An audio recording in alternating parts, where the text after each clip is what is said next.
I'm from the class of 67. The class starts in 1965, and I was the only student who arrived late. I was late by 2 weeks because the war between India and Pakistan was taking place, and I couldn't get my visa. But fortunately, visa was given, and I was informed by HBS that if I didn't arrive within 2 weeks, I'd have to wait another year. So at least I was in time. The most interesting thing, I think, is that I spent 3 years at Manchester University getting my first degree. I did more work here in the first month than all 3 years combined at Manchester. And I think the main lesson I learned was that you have to work very hard to get anywhere. And this lesson has stayed throughout life. We cannot take it easy. We have to do things, set ourselves a goal and get that done. Of course, in those days, I'm sure still on, the biggest issue at the business school, of course, was the WACs, written analysis of cases every other Saturday. We had to deliver by 6 o'clock, and then, of course, the weekend was ours. That was quite nerve-wracking, but very interesting. The most significant event that took place that year, besides the professors, the teaching, the classes, was, of course, a great power failure.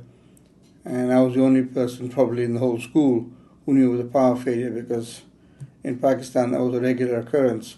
Everyone else thought it was a Russian invasion or something or the other. But that was an interesting thing. Of course, as you all know, 9 months later, the whole Eastern Seaboard, the maternity wards were very busy after that.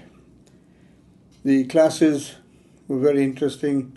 The friendship one made has stayed for the last 40 years. As far as the professors, the caliber of teaching was excellent. The two that come to mind was the exuberance of Warren McFarland, and when he taught Merck, and of course Oiterhoven with business policy. Both very good professors. And every reunion I've gone to, I made sure I always attend the classes that McFarland gives.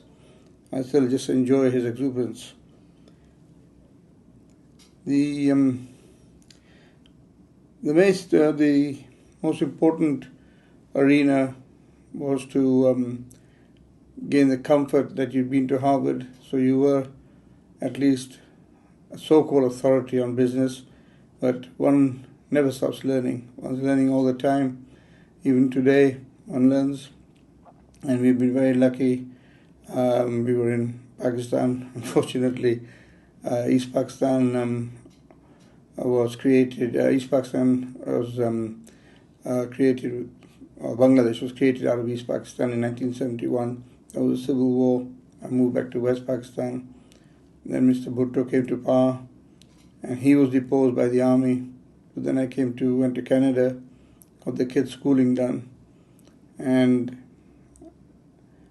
my children have done very well. My son went to McGill, and then Upper Canada, McGill, and then Columbia Business School, I've heard to say that.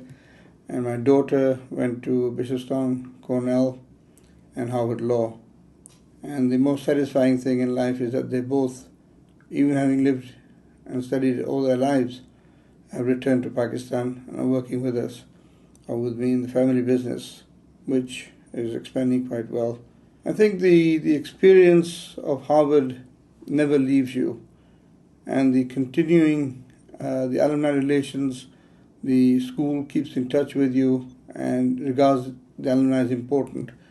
This is more of an American institution. The education institutions outside of America don't do this, and they're missing out a lot on this, mainly because most of the funding for the other schools probably is government funding, like in England. But here, especially the private schools, have to have the alumni support their whole activities. And the welcome that is given to each class every 5 years, and it's good. It's the people are happy to see us and are happy to work with us, and they're always available. So all in all, a very good experience, and I had a great time.